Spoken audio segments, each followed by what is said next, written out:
Sir, ನಾನು Anil Kumar son of ಸಕ್ಲಾತ್ Kamble, ಮಾಂಗಾರುಡಿ ಸಮಾಜದ ಯುವ ಮುಖಂಡರು ಮತ್ತು ವಕೀಲರು. ಸರ್, ಇಂದಿನ ದಿವಸ ಈ ಪತ್ರಿಕಾ ಪ್ರಕಟಣೆ ಮೂಲಕ ತಿಳಿಸೋದೇನೆಂದರೆ, ನಮ್ಮ ಇಡೀ ಒಂದು ಜಿಲ್ಲೆಯ ಒಂದು ಅಲೆಮಾರು ಮುಖಂಡರಾದಂಥ, ಸುಡುಗಾಡಿಸಿದ್ದ ಮುಖಂಡರಾದಂಥ ಭೀಮಾಶಂಕರ್ ಆಗಲಿ, ನಮ್ಮದು ಬುಡುಗ ಜಂಗಮದ ಅಧ್ಯಕ್ಷರಾದಂಥ ಪಂಡಿತ್ ಶಿರ್ವಾಟಿ ಆಗಲಿ, ನಮ್ಮ ಉಪಾಧ್ಯಕ್ಷರ ರಾಜ್ಯದ ಮಾರುತಿ ಅವರಾಗಲಿ, ನಮ್ಮದು ಒಂದು ಸರ್ಕಾರಕ್ಕೆ ಬೆಂಬಲ ಇದೆ ಕೂಡ. ಆದರೂ ಕೂಡ ಸರ್, ನಮ್ಮದು ಉಪಮುಖ್ಯಮಂತ್ರಿ ಸಾಹೇಬರು ಪ್ರಿಯಾಂಕ್ ಸಾಹೇಬರು ಆದರೆ ನಮ್ಮ ಒಂದು ಯುವ ಪೀಳಿಗೆಗೆ, ನಮ್ಮ ಯುವ ಒಂದು ಸಂಘಟನೆಗೆ ಒತ್ತು ನೀಡೋದಂಥ ಆಗುತ್ತದೆ. ಮತ್ತು ನಮ್ಮ ಪ್ರಿಯಾಂಕ್ ಸಾಹೇಬರು ನೇರ ದಿಟ್ಟ ನಿರಂತರ ಅವ್ರು ಏನದ ಲೀಗಲಿ ಮಾತಾಡ್ತಾರೆ, ಅವ್ರು ಏನದ ಲೀಗಲಿ ಫೈಟ್ ಮಾಡ್ತಾರೆ. ಅವ್ರು ಯಾರು ಮುಲಾಜ ಇಡಲ್ಲ, ಅವ್ರು ಏನದ ಮುಂದೆ ಹೇಳ್ಬಿಡ್ತಾರೆ. ಅವ್ರು ಅದ್ರ ಸಲ ಇವತ್ತು ಅವ್ರಿಗೆ ಏನಂತಾರೆ, ಚರ್ಕಟ್ರ ಸಿಟ್ಟಿಂದವ್ರ ಸಿಟ್ಟು ಯಾಕರ ಅವರು ಲೀಗಲಿ ಮಾತಾಡ್ತಾರೆ. ಅವ್ರಿಗೆ ತಾಳ್ಮೆ ಬರೋಲ್ಲ, ಹುಚ್ಚುಸ್ ನಡೆಯಲ್ಲ ಅವ್ರ ಮುಂದೆ. ಅದ್ರ ಸಲ ಇವತ್ತು ಅವ್ರದ್ದು ರಿಕಾರ್ಡ್ ಮತ್ತು RSS ಆಗಲಿ BJP ಅಂತ ಅವ್ರಿಗೆ ನೇರ ಅವರು ಕ್ವಶನ್ನೇ ಅವಕಾಶನೇ ಕೊಡಲ್ಲ, ಅದಕ್ಕೆ ಪ್ರತಿ ಉತ್ತರ ಕೊಡ್ತಾರೆ. ಅವ್ರು ಹಿಂಗದ ಯಾಕಂತಾರೆ, ಅವ್ರು ಯಾಕಂತ ಅದ್ರ ಸಲುವಾಗಿ ಅಂತಾರೆ. ಅದ್ರ ಸಲುವಾಗಿ ಇಂಥ ನಾಯಕನಿಗೆ ಭಾಳ ಒಂದು ಅವಶ್ಯಕತೆ ಇದೆ. ಇವ್ರು ಒಂದು ಸಪೋಸ್ ಉಪಮುಖ್ಯಮಂತ್ರಿ ಆದರೆ ನಮ್ಮ ಅಲೆಮಾರಿ ಜನಾಂಗಕ್ಕೆ 1% ಆಗಬೇಕಂತ ಆಗಿಲ್ಲ. ಆದರೂ ನಾವು ನಾರಾಜಿಲ್ಲ ನಮ್ಮ ಜನಾಂಗ. ಆದರೂ ಕೂಡ ಇನ್ನೂ 2 ವರ್ಷ ಕಾಲ ಇದೆ. ಏನೋ ಅವ್ರ ಮೈಂಡ್ ಒಳಗೆ ಬಂತಪ್ಪ ಎಲ್ಲರದ್ದು ಅಂದರು, ನಮ್ಮ ಅಲೆಮಾರಿ ಜನಾಂಗ ಸಲ ಅವ್ರು ಹೆಲ್ಪ್ ಮಾಡ್ಬೋದು. ಏನು ದೊಡ್ಡ ವಿಷಯ ಇಲ್ಲ, ಅದು ಅವ್ರು ಮನಸ್ಸು ಮಾಡಿದ್ರು ಬೇಕಾಗ್ಬೋದು. ಆದರೂ ನಮಗೆ ವಿಶ್ವಾಸ ಇದೆ. ಯಾಕಂದರೆ ನಮ್ಮ ಅಲೆಮಾರಿ ಜನಾಂಗದ ಜಿಲ್ಲೆ ಆಗಲಿ ಅಲ್ಲ, ಇಂಟರ್ ಸ್ಟೇಟ್ನಲ್ಲಿ ಇನ್ನೂ ಕೆಲವೊಂದು ಕೆಲಸ ಆಗಿಲ್ಲ. ಜಿಲ್ಲೆ ಒಳಗೆ ಕೆಲವೊಂದು ಭೂ ಒಡೆತನದಾಗಲಿ, ISBದಾಗಲಿ, ಹೌಸಿಂಗ್ ಫೆಸಿಲಿಟೀಸ್ ಬಗ್ಗೆ ಇನ್ನೂ ಕರೆಕ್ಟ್ ಕೆಲಸ ಇಲ್ಲ, ಮಾಡ್ಯಾರ, ಇಲ್ಲ ಅಂತಿಲ್ಲ.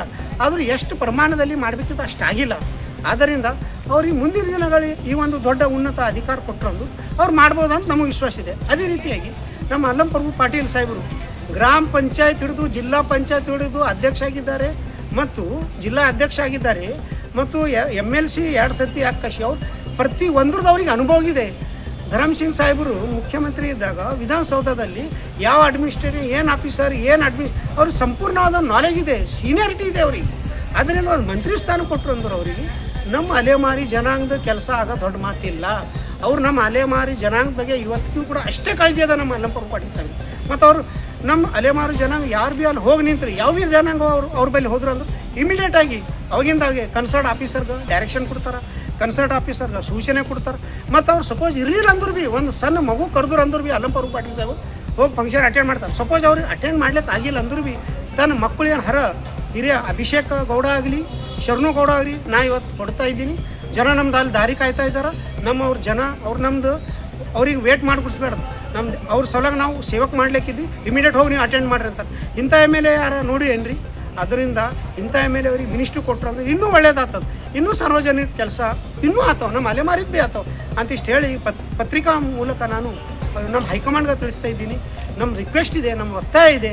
ನಮ್ಮ ಮಲ್ಲಿಕಾರ್ಜುನ್ ಖರ್ಗೆ ಸಾಹೇಬರು AICC ಅಧ್ಯಕ್ಷರು, ಹೈಕಮಾಂಡ್ ಆದಂಥ ನಮ್ಮ ರಾಹುಲ್ ಗಾಂಧೀಜಿ ಅವರು, ಸೋನಿಯಾ ಅಮ್ಮವರು ದಯವಿಟ್ಟು ಈ ಇಬ್ಬರನ್ನು ಉಪಮುಖ್ಯಮಂತ್ರಿ ಮತ್ತು ನಮ್ಮ ಅಲ್ಲಂ ಪ್ರಭು ಪಾಟೀಲ್ ಸಾಹೇಬರಿಗೆ ಕ್ಯಾಬಿನೆಟ್ ದರ್ಜೆ ರ್ಯಾಂಕ್ ಮಿನಿಸ್ಟ್ರಿ ಕೊಟ್ಟರೆ ಇನ್ನೂ ನಮ್ಗೆ ಉದ್ಧಾರ ಆಗ್ಬೋದು ಅಂತ ಈ ಪತ್ರ ಮೂಲಕ ನಾನು ಒತ್ತಾಯಿಸಿ ಹೇಳ್ತೇನೆ. ಜೈ ಹಿಂದ್, ಜೈ ಕರ್ನಾಟಕ. ಎಲ್ಲರಿಗೂ ನಮಸ್ಕಾರ. ನನ್ನ ಹೆಸರು ಪ್ರಶಾಂತ್ ಅಂತ, ಕರ್ನಾಟಕ ಅಲೆಮಾರಿ ಜನಾಂಗದ ಯುವ ಮುಖಂಡರು. ನಾವಿವತ್ತು ಇಲ್ಲಿ ಕೂರಿರುವ ಉದ್ದೇಶ ಏನಪ್ಪ ಅಂತಂದರೆ, ಸರ್ ಪ್ರಿಯಾಂಕ ಖರ್ಗೆ ಸರ್ ಅವರನ್ನು DCM ಮಾಡಬೇಕಾಗಿ ನಮ್ಮ ವಿನಂತಿ. ಅಲೆಮಾರಿಗಳ ಸಮುದಾಯದ ಕೂಗಾಗಿದೆ. ಏನಕ್ಕಪ್ಪ ಅಂತಂದರೆ, ಪ್ರತಿಯೊಂದು ಯಾವುದೇ ಆದ ಶಿಕ್ಷಣಕ್ಕೆ ಆದ್ಯತೆ ಕೊಡುತ್ತಾರೆ. ಹಾಗೆ ಅಲೆಮಾರಿಗಳ ಬಗ್ಗೆ ತುಂಬ ಗಮನವಿದೆ. ಪ್ರತಿಯೊಂದು ಕೆಲಸದಲ್ಲೂ ಕೂಡ ಅಲೆಮಾರಿಗಳ ಏಳುಗಳಲ್ಲಾಗಲಿ ಇಲ್ಲೆಲ್ಲನೂ ಪ್ರಾದೇಶಿಕವಾಗಿ ನೋಡಿದ್ದಾರೆ. ಹಂತವಾಗಿ ಅವರ ಕಷ್ಟಗಳು ಗೊತ್ತು, ಅವರ ಸುಖಗಳು ಗೊತ್ತು, ಪ್ರತಿಯೊಂದು ಗೊತ್ತು. ಹಾಗಾಗಿ ಅವರು ಮುಂದಿನ ದಿನಗಳಲ್ಲಿ DCM ಆದರೆ ಅಲೆಮಾರಿಗಳಿಗೆ ಒಟ್ಟಾರೆ ಎಲ್ಲ ಜನಕ್ಕೂ ಒಳ್ಳೆಯದಾಗುತ್ತನ್ನೋ ಮನೋಭಾವ ಇದೆ. ಯಾಕಪ್ಪ ಅಂತಂದರೆ, ಯುವಕರನ್ನ ಯಾವ ಥರ ವಿದ್ಯೆಯಲ್ಲಿ ತೊಗೊಂಡು ಬರಬೇಕು, ಹಾಗೆ ವಿದ್ಯೆಯಲ್ಲಿ ಹಿಂದುಳಿದಿರುವ ನಮ್ಮ ಜಿಲ್ಲೆಗೆ ಯಾವ ಥರ ಸ್ಕೂಲ್ಗಳು ಅಭಿವೃದ್ಧಿ ಆಗ್ತಾಯಿದ್ದಾವೆ. ಚಿತ್ತಾಪುರದಲ್ಲೇ ಆಗಲಿ ಮತ್ತು ಸಾತ್ನೂರದಲ್ಲೇ ಆಗಲಿ, ವಾಡಿಯಲ್ಲಾಗಲಿ ತುಂಬ ಶಾಲೆಗಳಾಗಲಿ ಅಭಿವೃದ್ಧಿ ಆಗ್ತಾಯಿದ್ದಾವೆ. ಮುಂದಿನ ದಿನದಲ್ಲಿ ಶಿಕ್ಷಣದ ಯುವಕರು ಮುಂದೆ ಬರ್ತಾರೆ ಅನ್ನೋದು ಒಂದು ಭರವಸೆ ಕೂಡ ಇದೆ. ಹಾಗೆ ಅಲೆಮಾರಿಗಳಿಗೆ 1% ಮೀಸಲಾತಿಯನ್ನು ಕೊಡ್ತಾರೆ ಅನ್ನೋ ಒಂದು ಧೈರ್ಯ, ಹಾಗೆ ಒಂದು ನಂಬಿಕೆ ಇದೆ. ಮುಂದಿನ ದಿನದಲ್ಲಿ 2 ವರ್ಷ ಕಾಲಾವಧಿ ಇದೆ. ಅವರು DCM ಆದರೆ ಅವ್ರಿಗೂ ಇನ್ನೂ ದೊಡ್ಡ ಅಧಿಕಾರ ಬರುತ್ತೆ. ಅದರಿಂದ ಅವರು ಮುಂದಿನ ದಿನದಲ್ಲಿ ಅಲೆಮಾರಿಗಳ ಪರವಾಗಿ 1% ಮೀಸಲಾತಿ ಕೊಟ್ಟು ಇವರಿಗೆ ಬೇಕಾದ ಬೋಡಿತನ ಆಗಲಿ, ಯಾವುದೇ ಲೋನ್ಗಳಾಗಲಿ, ಅಭಿವೃದ್ಧಿಯ ಮನೆಗಳಾಗಲಿ ಇನ್ನೂ ಕೈ ಹಿಡಿದು ಇನ್ನೂ ಅಲೆಮಾರಿಗಳನ್ನು ಉನ್ನತ ಮಟ್ಟಕ್ಕೆ ಬೆಳೆಸಬೇಕಾಗಿ ಅವರಲ್ಲಿ ವಿನಂತಿ ಕೂಡ ಇದೆ ನಮ್ಮದು. ಹಾಗಾಗಿ ಅವರು ನಮ್ಮ ಏಳಿಗೆಗೋಸ್ಕರ ರಾಜ್ಯದಲ್ಲಿ ಅವರಿಗೆ ಉಪಮುಖ್ಯಮಂತ್ರಿ ಸ್ಥಾನ ಕೊಟ್ಟರೆ ಇನ್ನೂ ಏಳಿಗೆಯನ್ನು ಅಭಿವೃದ್ಧಿಯನ್ನು ಅನುಭವಿಸ್ಬೋದು ಅನ್ನೋದು ನಮ್ಮ ಇಚ್ಛೆ. ಹಾಗಾಗಿ ಮಾಡಬೇಕಾಗಿ ಧನ್ಯವಾದ.